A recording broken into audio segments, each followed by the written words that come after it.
Hello, it's Dawn Michelle from Boho Tarot, and welcome to my monthly journal pages. Today we'll be flipping through my February pages and chatting about the journal spreads, techniques, and ephemera I created to connect with my personal tarot practice last month.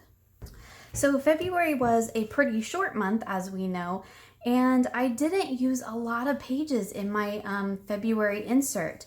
So we'll go ahead and take a flip through of what I did actually use, and then we'll take a look at the couple other inserts that I created. One for a tarot challenge that I did in February, and the other one is my Tarot by the Moon insert that I use. So moving into this month, I created this little just fold out that has the monthly calendar, and then I have the moon phases here just so that I can kind of keep track of those. That's something that I write in a lot of my journals, and created just this little box with this little list of the decks that I use throughout the month. This layout really isn't my favorite in terms of what I've created in my journals, but you know, sometimes they're hits and sometimes they're misses. For me, this whole thing was just kind of a miss. I wasn't really feeling it, I don't think, when I did it, and it just didn't end up coming out how I really wanted or how I liked. But you know, you just move on with it. So moving on, we get into my February forecast, and I used the Moonchild Tarot, and I laid out my cards and just wrote down, you know, my cards that I had for each positions. The Page of Swords was actually my card that I pulled for the month. So in my year ahead spread, I had pulled the Page of Swords. So I just pulled the Page of Swords out of the Moonchild and then laid my spread around it. So basically I used that as my significator, found it, and then pulled the two cards that were on top of it and the two cards that were behind it for my reading, for what to release, what to embrace. My little reflections here. And moving into the first week of February, I used the Moonchild Tarot. This was the one oracle card that I used in conjunction with a tarot reading this whole month.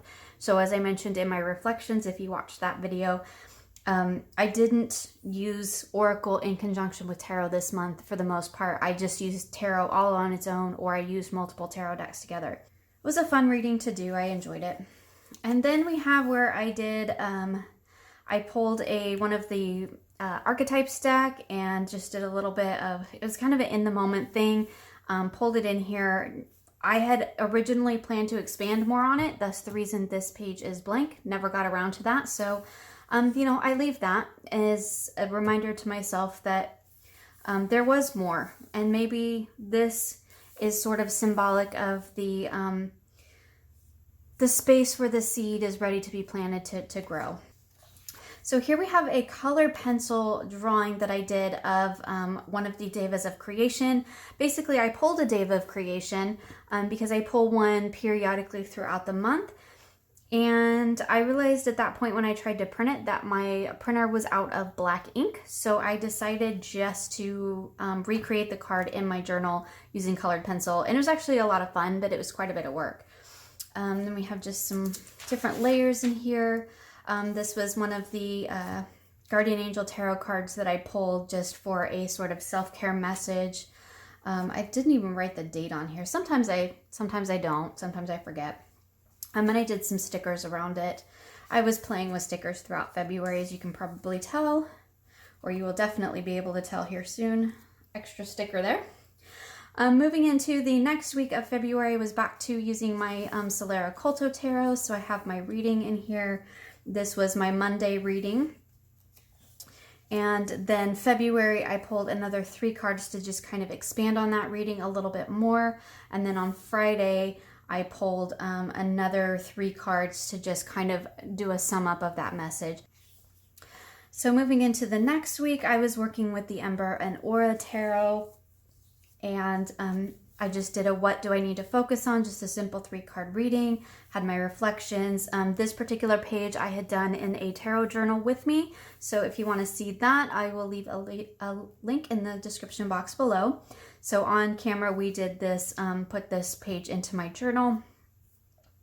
Then on my midweek, I pulled 2 cards actually, and they are front to back here, and I just did direct quotes from the book. And sometimes when it's a new deck, I like to do that because it gives me the opportunity to kind of get to know the deck a little bit better, and the creator's intention behind the deck. So I've just made a color copy of my card, and wrote just a snippet from the book that I found interesting. And again, this was the other card that I pulled that day. So it was a 2-card pull, and I just put them front to back here. Again, this was a direct quote from the book that I thought was really interesting and important for that moment. So then at the end of the week, I did a 5-card pull with this, and just to give me like a sum up message of what, how the week went, and reflecting on, you know, my thoughts on it and that kind of thing.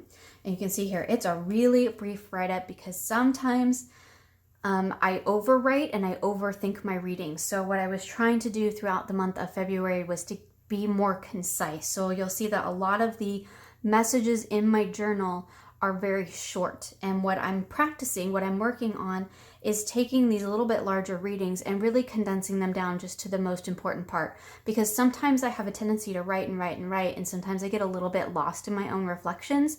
And it's a little bit easier to go back and see, like, what was the basic idea behind this reading? What was the basic energy? And that's really what I'm looking for. So that's something that I personally struggle with, is keeping my reflections kind of on point and not doing this big wandering thing as I'm doing right now as I'm rambling. I do that in my writing too sometimes. So that's something that I've been working on throughout February, is trying to condense things down and to get to the heart of the matter, really. So in here we have, I pulled another card from the Guardian Angel Tarot. This is just, again, those cards that I pulled just for that sort of self-care message in the moment. And I just added some stickers just to make it pretty. Moving into the last week in February, because again, February is a very short month. I was using the Field Tarot, and I pulled my first 3 cards for the week there.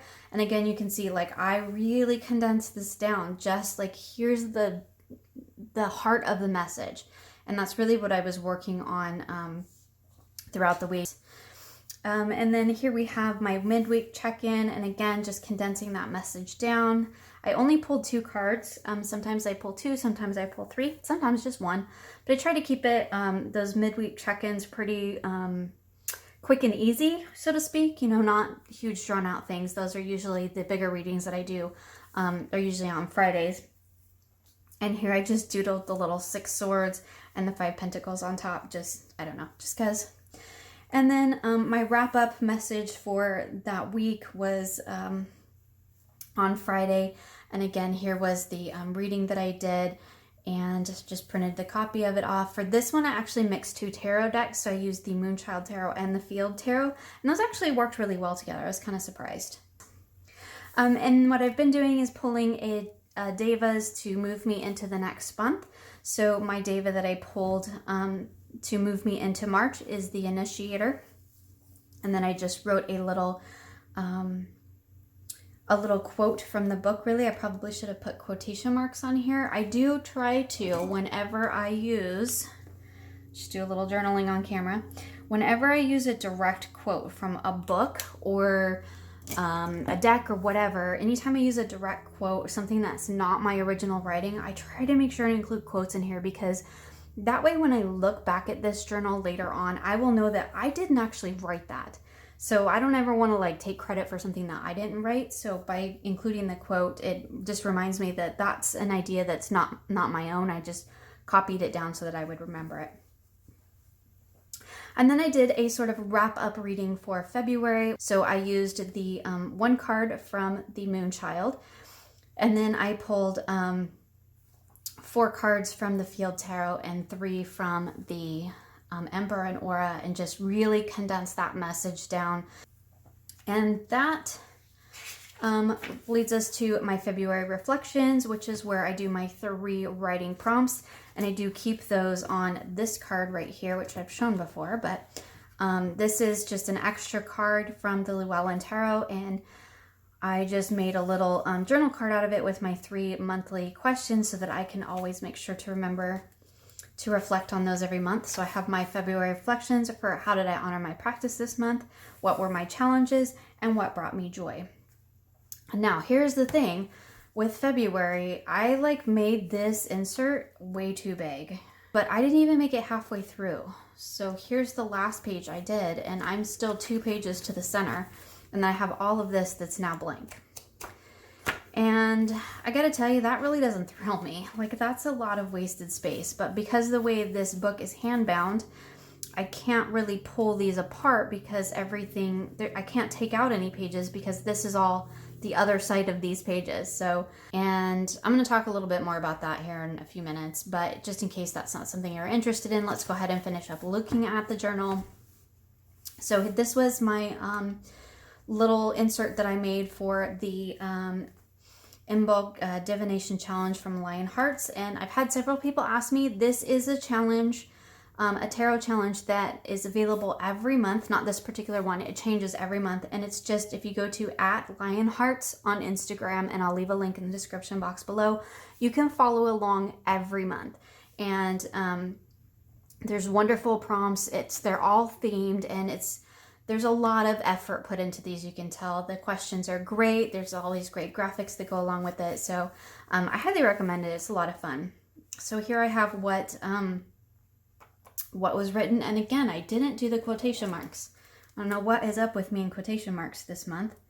But again, this is not my writing. This is the description of this month's challenge from @LionHearts, and there's the Instagram address. Like, I put it in this time so I wouldn't forget to share it with you guys.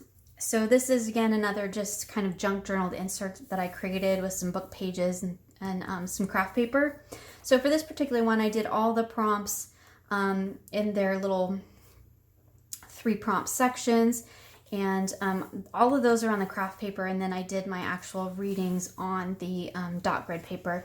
So they kind of like sort of line up. They line up better in the second half than they do in the first. So here was like the fire within, and here's my fire within. Here's the fiery arrow, and here's the fiery arrow. Not today, Mercury. Here's not today, Mercury. And then as within, so without is over here. And then I hit the middle, and I thought, well, if I switched it at this point, because now I'm going the other way, I could actually get the prompts on the same spread sort of as the reading itself, which was something I didn't really think about when I was first putting that together, when I did the first half of it. So I just left this page blank, and then I went back later on and I pulled a card from the Goddess Oracle, and just, added some washi and included that in here just to fill that space and kind of add that energy to it.